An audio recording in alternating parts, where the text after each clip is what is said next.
कारण जो आपलं काम करतो त्याच्या पाठीशी उभा राहणं आपली जबाबदारी आहे, तर समाजाचं कल्याण होत असतं. जे मराठ्यांच्या विरोधात जाते त्यांना आता धडा शिकवायचा आहे. जसं छगन भुजबळ करील तशीच भाषा, तीच पद्धत आता इथून पुढे राबवल्याशिवाय ते गप्प बसणार नाहीये. त्याला जशाल तसं उत्तर इथून पुढे सुद्धा द्यायचं, आता धडे शिकवायचे. आता isakal.com आहे देशातील नंबर 1 ची मराठी न्यूज वेबसाईट. प्रत्येक अपडेटसाठी isakal.com ला नक्की भेट द्या. छगन भुजबळ काय म्हणला त्याच्यापेक्षा आपण सावध होणं गरजेचं आहे. आता की जर आपल्या मराठीचे नेते आपल्याला सपोर्ट करत असले, ओबीसी बांधव आपल्याला सपोर्ट करत असले, त्यांना बघून घेऊ जर असं म्हणत असला, त्यांना धडा शिकवा असं जर बोलत असला, तर मराठ्यांच्या लोकांनी सुद्धा जे आपल्या विरोधात जात आहेत नेते ओबीसीचे, त्यांना पण धडा शिकवणं आता गरजेचं आहे. आणि मराठा समाजानं दुसरंही काम ताकदीनं करणं गरजेचं आहे. ते म्हणजे जे मराठ्यांचे नेते आपल्या पाठीशी उभा राहत आहेत, मग ते पक्ष कोणचाही असू द्या, सत्ताधारी असू द्या, ते विरोधक असू द्या, त्यांच्याही मराठा समाजाच्या लोकांनी ताकदीनं पाठीशी उभा राहणं सुद्धा गरजेचं आहे. आणि मराठा समाजाने राहावं सुद्धा, कारण जो आपलं काम करतो त्याच्या पाठीशी उभा राहणं आपली जबाबदारी आहे, तर समाजाचं कल्याण होत असतं. त्यामुळे मराठा समाजाने सुद्धा इथून पुढे जे मराठ्यांच्या विरोधात जाते त्यांना आता धडा शिकवायचा आहे. जसं छगन भुजबळ करील तशीच भाषा, तीच पद्धत आता इथून पुढे राबवल्याशिवाय ते गप्प बसणार नाहीये.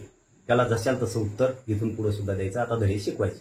आणि याचबरोबर मराठ्यांच्या लोकांना सुद्धा सांगतो, नुसतं गोंधळून जाऊ नका, तर सगळ्यांनी अर्ज करा.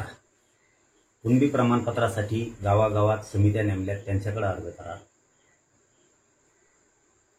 शेतू विभाग आहे तिथं अर्ज करा. तुम्हाला माहिती नसेल तर तहसीलदाराकडे विचारा, तिथं अर्ज करा. तुम्हाला चौथा पर्याय आहे, आपले नोंदी शोधणारे पोरं कोण आहेत, आपल्या गावात काम करणारे कोण आहेत, त्यांना विचारा अर्ज कसे करायचे, काय करायचे. नुसतं गोंधळून जाऊन उपयोग नाही, नुसता मोर्चाचा उपयोग होत नाही, आपण केलेल्या कामाचा उपयोग होत नाही. सगळ्यांनी अर्ज करणं खूप गरजेचं आहे. कसा करावं कळाना असं म्हणून चालत नाही, काय करावं असंही म्हणून चालत नाही. समाजाच्या लेकराचा आता वाटोळं होऊ देऊ नका.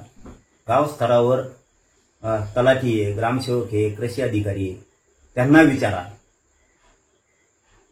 त्यांच्याकडे अर्ज करा, त्यांना विचारा. दुसरी पद्धत आहे, शेतू विभागात अर्ज करा, तिथं विचारा. माहिती मिळत नसेल तर तहसीलदारांना विचारा, आपल्या पोरांना विचारा. आणि चौथं काम असं की मराठवाड्यात जिथं जिथं मराठा सेवक आहेत आपले, तालुक्याचे म्हणतो आम्ही, गावचे नाही, तालुक्याचे, त्या सेवकांनी रविवारी 12 वाजेपर्यंत अंतरवाली द्या. सगळे कामं सोडा, फक्त मराठा सेवक, फक्त तालुक्याचे मराठा सेवक त्यांनी या. उगाच गर्दी करू नका. आपल्याला सविस्तर चर्चा करायची, त्याच्यावरती आपल्याला एक विचार करायचा आहे. आणि तालुक्याचे मराठा सेवक रविवारी आले की त्यांच्यासोबत तालुक्यात गावात जे नोंदी शोधणारे माणसं आहेत आपले, किंवा दस्तऐवज शोधणारे लोक आहेत, त्यांनी पण आंतरवाली द्या. फक्त तुमच्या सोबत जास्त लोक आणू नका, आपल्याला चर्चा करता येते. काय आहे आंतरवालीत जो आपण चर्चा बघू, चर्चा करता येत नाही हे समजून घ्या. मला समाजाचं थोडं काम करून द्या. आधी यायचं, गर्दी करायची, फोटोच काढू, पण नंतर काढू. अगोदर आपलं काम करू. समाजाचा विषय, सगळे विषय प्रमाणपत्राचे समजून सांगू. आणि सगळ्यांनी प्रमाणपत्र काढा. पश्चिम महाराष्ट्र असं, मराठवाडा असं, विशेष करून सांगतो, सगळ्यांनी प्रमाणपत्र काढा. विशेष मराठवाड्यातल्या मराठ्यांना सांगतो, प्रमाणपत्रासाठी अर्ज करा. आणि महाराष्ट्रातल्याही मराठ्यांना सांगतो, अर्ज करा. होय, महाराष्ट्रातल्या मराठ्यांना म्हणतोय, अर्ज करा. गाव स्तरावर समित्या गठीत झाल्या, तिथं करा. शेतू विभागात करा. दुसऱ्यांदा, दोनदा, तीनदा सांगायला. आणि तहसीलदारांना विचारा, आपले काम करणाऱ्या पोरांना विचारा, कसं करायचं, काय करायचं. आणि चौथं काम सांगतो, आपल्या तालुक्यातल्या मराठा सेवकांनी आंतरवालीला रविवारी 12 वाजता या. तुमच्यासोबत किंवा जे ऐकते त्यांच्यासाठी सांगतो, जे कोण नोंदी शोधतं, जे दस्तावेज सापडतं, ती 34 बघतं, गोशवारा बघतं, जे रेकॉर्ड शोधणारे येतं, त्यांनी पण आंतरवालीत या. रविवारी 12 वाजता सविस्तर चर्चा करू. सगळं बरोबर होणार आहे. गैरसमज कुणी पसरायचा नाही. मी तुमच्या बाजूने, सरकारच्या बाजूने नाही. आंतरवाली सराटीमध्ये जी घटना झाली होती,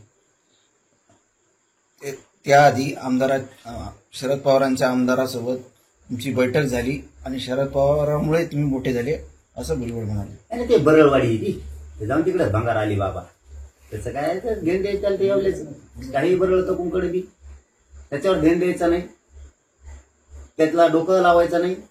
ते आता वायाला गेलेले थोड्या दिवसात बघा तुम्ही, लांब लांब हाती इंशन देणार जाणाराचे त्याला, ते कामातून गेलं. ते ना ओबीसीचं आहे ना मराठ्याचं आहे ना कुणाचं आहे, ते फक्त स्वस्वार्थीय राजकीय स्वार्थासाठी ते काय पण करतं. विषय सोडून द्या, त्याच्याकडे लक्ष द्यायची गरज नाही. आपलं पुढं काय करायचं हे आपण लक्षात ठेवायचं. विरोधी पक्षातले नेते असोत, आमदार असोत, खासदार असोत किंवा सत्ताधाऱ्यातले आमदार खासदार मंत्री असोत, जो आपल्या बाजूने बोलतो त्याच्या बाजूने मराठ्यांनी ठाम राहायचं. जो आपल्यासाठी काम करतो त्याच्या पाठीशी उभा राहणं आपली जबाबदारी, ही आपण पार पाडायची. त्यांना उघडं पडू द्यायचं नाही, हे आपण काम करायचं. सगळं बरोबर होईल, व्यवस्थित होणार आणि आपण ते करून घेऊ. टेन्शन ताण घ्यायचा नाही, गोंधळून जायचं नाही, संयमाने सगळं करायचं. सगळे पश्चिम महाराष्ट्र मराठवाडा सगळं व्यवस्थित होईल, आरक्षणात जाईल. नाही गेलं तर सरकारला अडवायची ताकद आपल्यात आहे, त्यामुळे टेन्शन घ्यायचं नाही. सगळ्यांनी शांततेत घ्यावा. सगळ्या माहित्या गावागावात येतील.